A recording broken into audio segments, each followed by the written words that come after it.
What we do buy, we've got to utilise and use well, and what we don't use, the waste, has got to be recycled, remanufactured, reused wherever possible. In fact, we must see waste as a failure. It's not an inevitable outcome, it is simply a failure. That's why it was high time for York to have its Eco Depot. It's all about using traditional materials and technologies in different ways that improve the insulation and energy efficiency of buildings. Straw is a very interesting material. It's a waste material from the agricultural industry, and currently farmers have no way of getting rid of it. Laws have changed, so they can't burn it in the fields, so you'll probably see around the countryside lots and lots of stacks of straw around. And it's a good way to help the rural economy and to help farmers with dealing with that waste material that currently is costing them money to get rid of.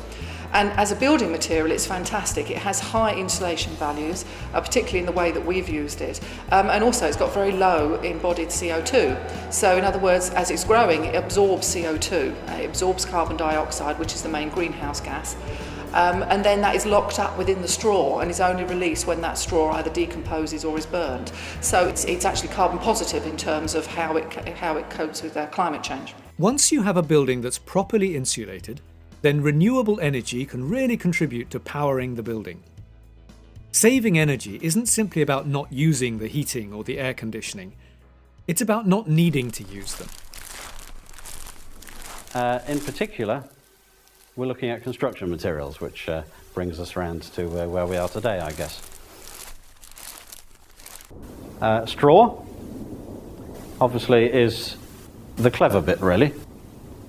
You might say this is what makes this whole building different. It's not the wood, it's not anything else. It's the way we use it all, but the straw is the core that makes it important. So, Peter, what's straw good for? You can use it for buildings, you can make paper out of straw, all sorts of packaging, insulation. And buildings? Yeah. Brilliant.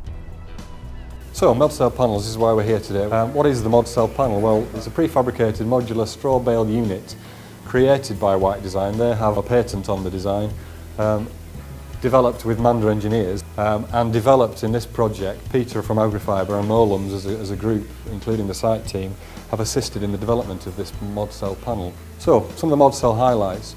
Well, it's able to be prefabricated off-site to minimise damage to the units and maintain the highest build quality.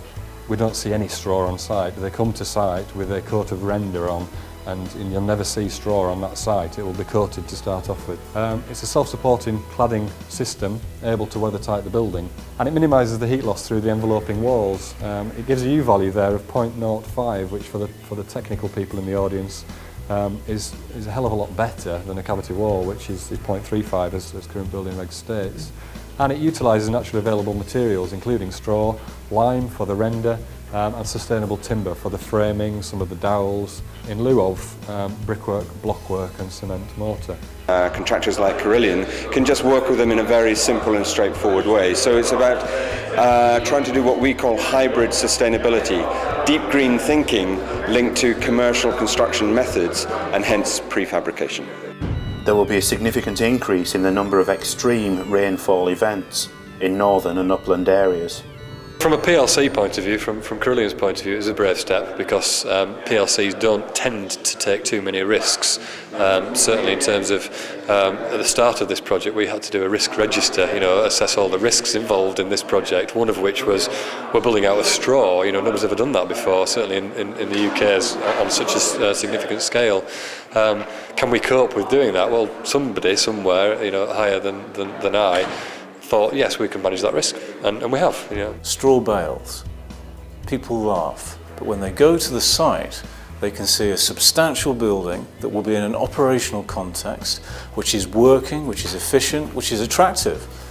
People don't need to laugh anymore. In fact, people are very, very excited about what's been able to be achieved there. Instead of saying, oh, well, I'm getting some fuel in now that's cheaper to power my building, or is renewable for powering my building, this actually reduces the need for power in the building dramatically. That's right. Not only do you lock up the carbon that's inherent in the straw for 30, 40, 50, 60 years as long as the building is there, but it saves carbon by being improved insulation throughout the life of the building too. With the Eco Depot, we had one principal objective: to reduce carbon dioxide emissions. As we've already said, using fossil fuels to create energy produces lots of carbon dioxide, and it takes a lot of energy to build and operate a building.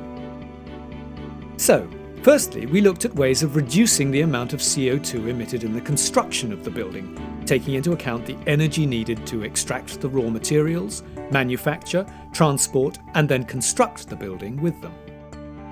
We call this the embodied energy of the materials. And secondly, we looked at ways of reducing the amount of energy used in the building for lighting, heating, ventilation, etc., once it was finished and in use. Concrete has a fantastic place in the construction industry, and it always, for the foreseeable future, will do. But it isn't the answer to everything. In the same way as we've had a century of everybody believing that turning petrochemicals into plastics is the answer to everything. And yes, in principle, you can make plastics do just about anything. But the trouble is there's an environmental penalty that goes with it. And when you suddenly begin to realise that there are natural things out there that can do just the same job with a little bit of, lateral thinking, then why have all of these, petrochemical refining places churning out plastics for insulation materials, for example, when in fact this stuff is here? There will be a significant increase in dry spells, over 10 consecutive days without rain.